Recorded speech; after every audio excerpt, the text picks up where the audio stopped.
اگر تو 10 برس تک بے روزگار رہے اور تیرے پاس کھانے کو کچھ بھی نہ ہو تو پھر بھی تو علم سے منہ نہ موڑ۔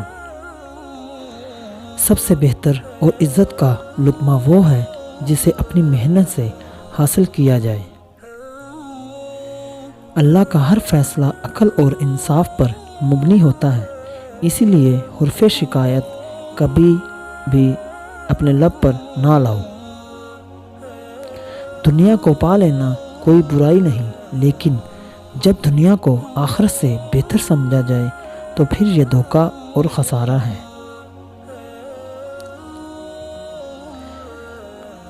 جو محبت سے واقف نہیں وہ اللہ سے بالکل واقف نہیں۔ آپ کا خوش رہنا ہی آپ کا برا چاہنے والوں کے لیے سب سے بڑی سزا ہے۔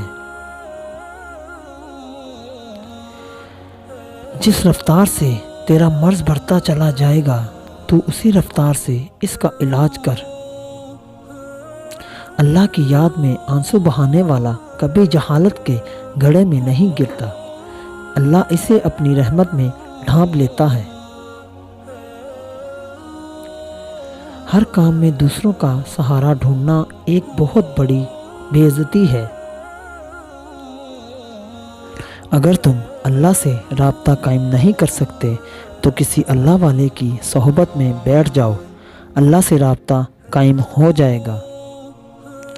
جب دولت قریب آتی ہے تو دروازے پر سائل اور خواب میں دولت نظر آنا شروع ہو جاتی ہے۔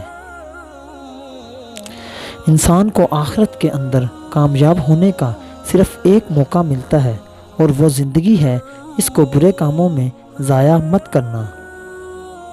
دوستو ویڈیو اچھی لگی ہو تو چینل کو سبسکرائب کر دیں اور ویڈیو کو لائک ضرور کر دیں۔ اللہ حافظ۔